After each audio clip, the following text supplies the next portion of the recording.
Hi అండి, welcome back to my channel Vaishnavi విశేషాలు. ఇది వచ్చేసి చిన్న బ్లాగ్ అనమాట. నేనైతే ఇక్కడ ఫస్ట్ కందిపప్పు అయితే ఉడికించేసాను. ఈరోజు వచ్చేసి టమోటా పప్పు చేస్తున్నాను. అలాగే ఇక్కడ అన్నానికి అయితే పెట్టేస్తున్నాను. ఇక్కడ పప్పుకైతే పెట్టాను కదా, అది కుక్కర్ అంతా కూడా పొంగిపోయింది. దాన్ని ఫస్ట్ క్లీన్ అయితే చేస్తున్నాను. అలాగే వంట చేసామంటే అది అంతా మాడిపోతుంది కదా, ఇంకా కాబట్టి ఫస్ట్ దాన్ని క్లీన్ అయితే చేస్తున్నాను. ఇక్కడ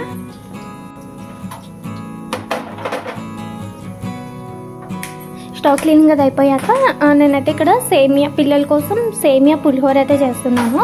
ఈ సేమియాల్లో కొద్దిగా లెమన్ వేసి అయితే చేస్తానన్నమాట. ఈ లెమన్ సేమియా కోసం అయితే ఫస్ట్ ఇలా వాటర్ అయితే మరిగించుకోవాలి.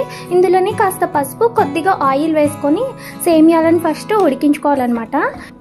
ఇలా ఆయిల్ వేయడం వల్ల సేమియాలు అనేవి ముద్దగా కాకుండా పొడి పొడిగా వస్తాయి. చూడండి, ఇక్కడ వాటర్ అయితే మరిగిపోయాయి. ఆ తర్వాత మన క్వాంటిటీకి తగ్గట్టు సేమియాని అయితే యాడ్ చేసుకోవాలి. తర్వాత దాన్ని మధ్య మధ్యలో కలుపుతూ సేమియాలన్నీ కూడా చాలా సాఫ్ట్గా అయ్యే వరకు ఉడికించుకోవాలి. ఇక్కడ సేమియాలు అయితే ఉడికిపోయాయి. ఆ తర్వాత ఈ వాటర్ని అంతా కూడా వడగట్టేయాలి. మన ఛానల్ ఎవరైనా సబ్స్క్రైబ్ చేసుకోకుండా చూస్తున్నట్టయితే ప్లీజ్ సబ్స్క్రైబ్ చేసుకోండి. అలాగే వీడియోని లైక్ చేయండి.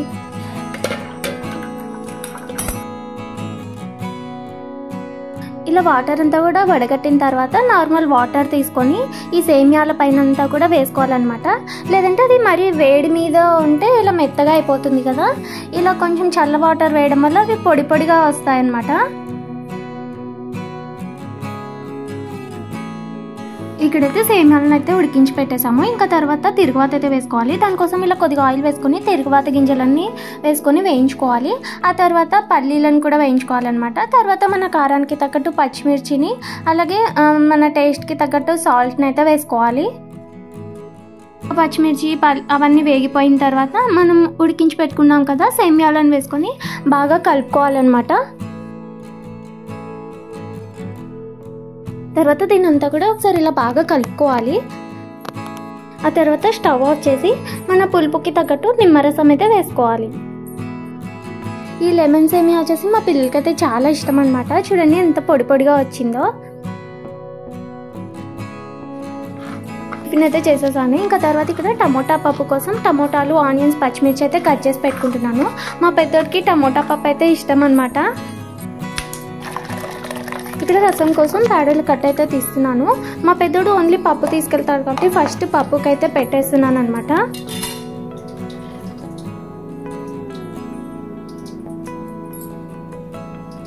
ఇంక తర్వాత బ్యాడర్లోనే ఇవన్నీ వేస్తున్నాను అనమాట. టమోటా, ఆనియన్స్, పచ్చిమిర్చి. తర్వాత ఇందులో టేస్ట్కి తగ్గట్టు సాల్ట్, కొద్ది కారం పొడి అయితే వేస్తున్నాను. ఆ కారం పొడి కొంచెమే వేస్తున్నాను అనమాట, మరీ ఎక్కువ వేయట్లేదు. జస్ట్ అలా కొంచెం కలర్ అది చేంజ్ అవుతుంది అనమాట. అంటే కొంచెం కలర్ఫుల్గా ఉంటుంది పప్పు కూడా. మేమైతే జనరల్గా అయితే పచ్చిమిర్చినే ఎక్కువ వాడుతుంటాము పప్పులోకి. ఇంకా తర్వాత కొంచెం చింతపండు రసం అది వేసుకొని ఒక విజిల్ అయితే పెట్టేయాలి.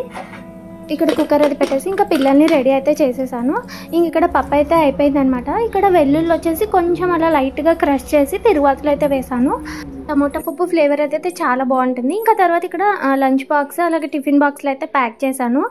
ఇక్కడ మా పెద్దోడికి అయితే డ్రై ఫ్రూట్ లడ్డు అయితే పెడుతున్నాను. మా చిన్నోడు డ్రై ఫ్రూట్ లడ్డు తిందనమాట. ఇంకా వాడికి రస్క్ అయితే పెట్టించాను. ఇక్కడైతే ఇద్దరు రెడీ అయిపోయారు. ఎలా ఆడుకుంటున్నారో చూడండి. నేను వీడియో తీస్తున్నాను. మా చిన్నోడైతే దాచుకుంటున్నాడు. ఇంక ఈరోజు నుంచి మా పెద్దోడి కూడా ఎగ్జామ్స్ అనమాట. చిన్నోడైతే ఏదో ఒక అల్లరి అయితే చేస్తుంటాడు. మా పిల్లలైతే స్కూల్కి వెళ్ళిపోయారు. ఇంకా తర్వాత నాకు మా వారికి అయితే ఇక్కడ క్వినోవా కిచిడి అయితే చేస్తున్నాను. ఈ కిచిడీలవి మా పిల్లలైతే తినరు, కాబట్టి వాళ్ళకి వేరే టిఫిన్ అయితే చేసి ఇంకా మా ఇద్దరి మధ్య ఇలా సపరేట్గా చేస్తున్నాను. ఇంక ఇక్కడ కొద్దిగా పెసరపప్పు, అలాగే కొంచెం ఎర్రకంది పప్పు తీసుకోవాలి. దాన్ని అయితే శుభ్రంగా క్లీన్ అయితే చేసుకోవాలి. అలాగే వచ్చేసి క్వినోవా అనమాట. వీటిని కూడా ఒకసారి బాగా వాష్ చేసుకొని కొద్దిగా వాటర్ వేసి అయితే పక్కన పెట్టుకోవాలి, ఒక 10 మినిట్స్ అలా. ఈ క్వినోవాతో చాలా హెల్త్ బెనిఫిట్స్ కూడా ఉన్నాయి. టేస్ట్ కూడా బాగుంటుంది కిచిడి వచ్చేసి.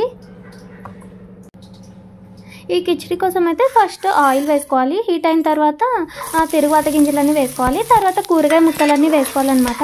నేనైతే ఇక్కడ క్యారెట్, అల్లము, పచ్చిమిర్చిని అయితే వేసాను. ఇంకా మిగిలిన కూరగాయలు ఏవైనా వేసుకోవచ్చు అనమాట. తర్వాత కరివేపాకుని కూడా వేయించుకున్న తర్వాత ఇక్కడ మనం వాష్ చేసుకున్న ఎర్ర కందిపప్పుని పెసరపప్పుని వేసుకోవాలన్నమాట. నేను ఒకసారి ఇలా బాగా కలుపుకొని మనం నానబెట్టుకున్నాం కదా క్వినోవాని, ఆ వాటర్తో సహా వేసుకోవాలి. తర్వాత ఈ క్వినోవా అవన్నీ మునిగే వరకు కొంచెం వాటర్ అయితే యాడ్ చేసుకోవాలన్నమాట. తర్వాత ఇందులో పసుపు, టేస్ట్కి తగ్గట్టు సాల్ట్, కొద్దిగా మిరియాల పొడి వేసుకొని బాగా కలుపుకొని మూత పెట్టేసి ఒక 3 విజిల్స్ వచ్చే వరకు ఉడికించుకోవాలి. ఈ కిచిడి ఈ విధమైన కన్సిస్టెన్సీ వచ్చాక స్టవ్ ఆఫ్ చేసుకోవాలి. ఇందులోకి ఇంకా వేరే చట్నీ కూడా అవసరం లేదనమాట. టేస్ట్ అయితే చాలా బాగుంటుంది. అలాగే చాలా సింపుల్గా చేసుకోవచ్చు అనమాట.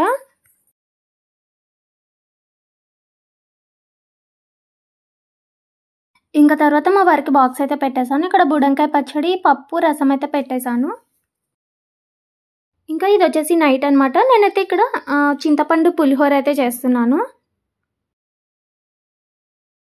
ఇంకా ఈ పులిహోర పొడి వచ్చేసి నేనైతే ముందే రెడీగా పెట్టుకుంటానమాట. ఇలా అప్పటికప్పుడు కావాలంటే మరి అవన్నీ వేయించడానికి టైం పడుతుంది కదా, కాబట్టి ఇంకా ముందే స్టాక్ అయితే పెట్టుకుంటాను. సో ఇదనమాట ఇవాల్టి కుకింగ్ వీడియో కనుక నచ్చినట్టయితే లైక్ చేసి షేర్ చేయండి. అలాగే మన ఛానల్ని సబ్స్క్రైబ్ చేయండి. వీడియో ఎలా ఉందో కామెంట్స్లో కామెంట్ చేయండి.